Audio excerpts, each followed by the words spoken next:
Marty Peterson chegou a Moscou em 1975. Aos 30 anos, ela tinha um cargo agitado na equipe da Embaixada dos Estados Unidos da América. Ela foi a primeira mulher a atuar como oficial de caso na estação da CIA em Moscou. Selecionada por Roberto Fulton, o chefe da estação, acreditava-se que a KGB ignoraria Peterson por ser mulher. A KGB não podia conceber que ela fosse uma agente da CIA infiltrando departamentos soviéticos e comandando espiões dentro da fortaleza comunista. Peterson, infelizmente, perdeu o marido apenas alguns anos antes de sua chegada a Moscou.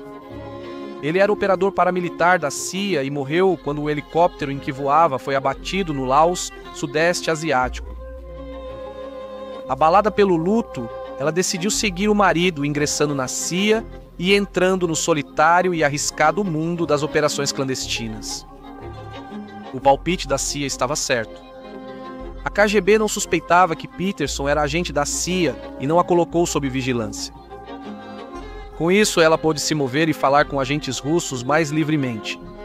Ela começou a duvidar de si, questionando se, apesar dos cuidados, não conseguiria perceber uma vigilância da KGB. A coragem de Peterson logo seria testada quando ela ficou responsável pelo agente secreto mais promissor da CIA na época, Alexander Ogorodnik, o agente Trigon. Voltando 2 anos para 1973, nos vemos languidamente no calor de um banho turco em Bogotá, Colômbia. Um agente da CIA, só de toalha, aborda Alexander Ogorodnik com uma proposta. O oficial disse que sabia que Alexander Ogorodnik gostava de luxo ocidental e que seu comportamento na América Latina não agradaria seus superiores. Com a KGB tentando recrutá-lo e sua amante colombiana anunciando a gravidez, Alexander Ogorodnik tinha muito para lidar. E se ele conseguisse dinheiro suficiente para resolver seus problemas e recomeçar no Ocidente antes dos chefes soviéticos descobrirem? A CIA oferecia a Alexander Ogorodnik uma saída e recomeço. Ele só precisava trabalhar para a CIA, repassando documentos secretos e informações obtidas em sua função diplomática. Sem hesitar, demonstrando seu desprezo pelo sistema soviético e seu desejo de lutar pela liberdade, Alexander Ogorodnik concordou em espionar para a CIA e para as agências de inteligência colombianas. Ele exigiu compensação generosa em uma conta de garantia para sustentar a amante e o futuro filho. Ele também pediu permissão para desertar para os Estados Unidos. Ogorodnik fez um curso intensivo de espionagem por algumas semanas em um hotel Hilton, na Colômbia, onde aprendeu operações clandestinas. Ogorodnik mostrou talento natural ao aprender rapidamente sobre pontos mortos, escrita secreta, fotografia com minicâmera espiã T50 e protocolos em encontros com agentes de ligação. Apesar da excelente qualidade do trabalho de Ogorodnik, a CIA logo percebeu que as informações que ele fornecia tinham pouco valor diante do alto custo da operação para os contribuintes. Tudo mudou quando Ogorodnik voltou a Moscou e assumiu um cargo no Departamento de Assuntos Globais do Ministério das Relações Exteriores soviético. Foi uma sorte inesperada para a CIA, que sempre teve dificuldade em recrutar agentes na União Soviética. Em 1974, a operação do agente Trigon estava prestes a começar de fato. Embora Ogorodnik não tivesse o cargo mais alto, tinha acesso direto aos telegramas das embaixadas soviéticas no mundo. Essa era uma oportunidade para os Estados Unidos da América obterem uma visão interna das intenções soviéticas no que dizia respeito à sua política global e à tentativa de espalhar o comunismo. No entanto, diplomatas que retornavam de serviços internacionais eram rigorosamente monitorados pela KGB ao voltar para a Rússia, então foi necessário esperar um período de resfriamento de vários meses antes que o primeiro contato fosse feito. Após seu primeiro dead drop com o agente da CIA, Ogorodnik passou a entregar fotos constantes de memorandos ultra-secretos e documentos de planejamento à CIA com sua câmera secreta T-50. Em 1975, quando Marty Peterson chegou a Moscou, a operação do agente Trigon já estava a todo vapor. Os primeiros sinais de problema, no entanto, apareceram em 1976, quando, em fevereiro e março, Ogorodnik deixou de fornecer os sinais combinados aos seus agentes. Martha Peterson, na Operação Trigon, teve como primeira tarefa deixar um ponto morto com câmera, filmes e mensagem para Ogorodnik. O pacote foi habilmente disfarçado em algo que parecia uma embalagem de cigarro amassada para não chamar atenção. Como sempre, Martha Peterson usava seu receptor de detecção de vigilância secreta SRR-100, que lhe permitia interceptar e detectar quaisquer comunicações de rádio da KGB. Nenhum sinal foi captado e Martha achou que sua entrega passou despercebida, mas Ogorodnik não conseguiu coletar. Martha Peterson precisou recuperar o pacote e ficou sem entender o ocorrido. Algum tempo depois, a CIA conseguiu restabelecer contato com Ogorodnik e outro ponto morto foi combinado para o dia 21 de junho de 1976. Dessa vez, escondidas dentro de um grande tronco oco, estavam duas canetas tinteiro. Uma caneta tinha uma câmera secreta, como sempre, mas a outra escondia algo mais sombrio. Antes de Ogorodnik deixar a Colômbia, pediu à CIA uma cápsula de cianeto para usar se fosse capturado. Dar a um agente um meio de suicídio era uma decisão difícil, e a CIA inicialmente negou o pedido. Após Ogorodnik ameaçar abandonar a missão, a CIA considerou mais prudente fornecer a Trigon a pílula L.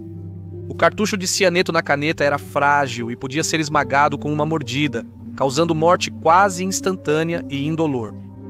Peterson deixou o pacote na área designada, que era arborizada. Desta vez, Ogorodnik apareceu. Ele pegou o registro e deixou seu pacote em troca. Carregar um dispositivo suicida consigo, sem dúvida, fazia com que a caneta tinteiro parecesse pesar muito mais do que realmente pesava. Mesmo que a caneta desse segurança ao evitar um destino fatal, e se Ogorodnik a usasse antes do tempo? Esse medo levou Ogorodnik a se desfazer da caneta suicida em um momento de pânico, quando temeu estar sob suspeita. Ao perceber que suas suspeitas eram infundadas, Ogorodnik recebeu uma nova caneta da CIA. A escuridão de um inverno soviético sombrio lançou uma longa sombra sobre a Operação Trigon, com Ogorodnik novamente perdendo uma troca de ponto morto com Peterson em 29 de janeiro de 1977. Ogorodnik perdeu mais trocas de ponto morto na primavera e verão de 1977, suspeitando-se que tivesse sido comprometido e o jogo terminado. Peterson e a CIA continuaram tentando contato e conseguiram em abril de 1977. Quando um ponto morto ocorreu, os técnicos da CIA ficaram céticos sobre o conteúdo. A caligrafia era diferente e a foto estava descuidada. Eles estavam convencidos de que o pacote havia sido montado por outra pessoa e que essa outra pessoa, muito provavelmente, era um agente da KGB. Apesar disso, a CIA não queria desistir de seu agente. Gardner Hathaway, chefe da estação da CIA em Moscou, queria restabelecer contato com Ogorodnik. Como sempre, a CIA enviou mensagem codificada por rádio de ondas curtas para Ogorodnik.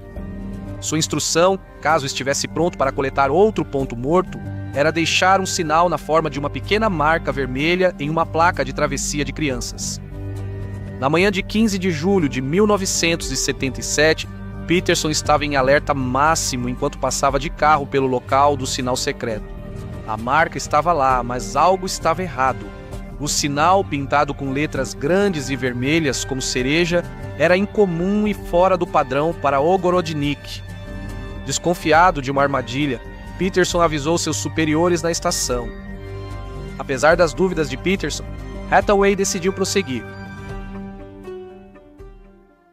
Durante o dia, Peterson seguiu sua rotina habitual em seu emprego de fachada antes de retornar à estação da CIA para revisar o plano naquela noite. Ela voltou para casa, vestiu seu disfarce com blusa de verão e sandálias de plataforma e prendeu um receptor de rádio da CIA e fone de ouvido na roupa. Sob a escuridão, Peterson fez um longo percurso de detecção de vigilância, pegando o metrô até a Torre de Pedra em uma ponte ferroviária sobre o rio Moscou. O pacote de entrega morta tinha dinheiro, uma câmera miniatura e uma mensagem. O pacote foi deixado em uma fenda de janela em um pilar arqueado da passarela da ponte. As suspeitas de que o agente Trigon havia sido comprometido eram grandes. Por isso, o bilhete para Ogorodnik em russo dizia: "Camarada, você penetrou no segredo de outro." Pegue o dinheiro e objetos de valor, jogue o resto no fundo do rio. Esqueça tudo, você foi avisado. Dessa vez, o pacote estava escondido dentro do que parecia ser um pedaço de asfalto preto esfarelado. Após entregar às 10h30 da noite, Peterson desceu as escadas da passarela. Mas ao chegar ao final, ela foi subitamente detida por 3 agentes da KGB. Na briga, dizem que Peterson acertou um forte chute na virilha de um agente da KGB. Simultaneamente, uma van da KGB chegou trazendo cerca de uma dúzia de oficiais. Peterson acabou sendo dominada e revistada. Seu receptor de rádio foi descoberto e o ponto morto foi recuperado de onde havia sido escondido na ponte. Peterson logo percebeu que a operação terminou. O agente Trigon foi comprometido. Peterson foi levado à sede da KGB Lubyanka para interrogatório. Abriram o pacote de Ogorodnik e leram a mensagem em voz alta. Após um interrogatório calmo, Peterson foi liberado naquela noite, como era comum em prisões por espionagem na Guerra Fria. Ela foi declarada persona non grata e teve que sair da Rússia no dia seguinte. Exausta, frustrada e sem dúvida em estado de choque, Peterson deixou a Rússia sem saber o que havia acontecido com um agente que ela nunca conheceu, mas que, ao longo de 2 anos, sentiu que começou a conhecer intimamente. A CIA sabia que Trigon havia desaparecido para sempre. Só depois descobriram que Ogorodnik já estava morto havia pelo menos 1 mês antes da operação fracassada. Ele fora traído por Callcatcher, um tradutor tchecoslovaco contratado pela CIA para traduzir cabos e mensagens recebidas pela agência. Ele e sua esposa Hannah eram agentes duplos soviéticos infiltrados na CIA após anos como agentes adormecidos nos Estados Unidos da América. Eles comprometeram muitos agentes e informantes e durante anos forneceram informações americanas ultra-secretas aos soviéticos. Callcatcher foi preso em 1984 em Nova York. Embora tenha passado algum tempo na prisão, ele obteve sua liberdade em 1986 por meio de uma troca de prisioneiros entre americanos e soviéticos. As circunstâncias da morte do agente Trigon ainda são incertas, mas um ex-oficial da KGB que interrogou o agente revelou alguns detalhes. Ele escreveu que o agente Trigon estava sentado em seu apartamento às 2 da manhã, cercado pela KGB. Agentes, após sua prisão em seu apartamento em 21 de junho de 1977, para escrever uma explicação dirigida à liderança da KGB, ou seja, uma confissão, Trigon pediu uma caneta e papel. Ele pediu para usar sua própria caneta tinteiro, que estava sobre a mesa e tinha acabado de ser inspecionada por um oficial da KGB. A caneta foi inspecionada novamente, com mais detalhes, antes de ser entregue a Ogorodnik. Ogorodnik começou a escrever, mas logo mexeu na caneta, soltou a cápsula de cianeto e a engoliu. Ele estremeceu, sentou-se e começou a espumar pela boca. Ao perceberem o que ocorria, os oficiais da KGB tentaram abrir a boca de Ogorodnik com uma régua de metal. Mas então já era tarde demais. O agente Trigon já estava morto. A perda de Ogorodnik foi um grande golpe para a CIA, não apenas pelo dano causado às relações entre os Estados Unidos da América e a União Soviética, mas também em um nível pessoal. Os agentes que trabalhavam com Ogorodnik à distância e conduziam sua operação sentiram a perda de forma aguda. Martha Peterson ficou devastada com a perda, retornando aos Estados Unidos da América, onde continuou trabalhando para a CIA até sua aposentadoria em 2003. No livro de Peterson de 2013, A Espiã Viúva, ela relatou suas experiências como responsável por Ogorodnik, dizendo que Trigon morreu do seu próprio jeito como um herói.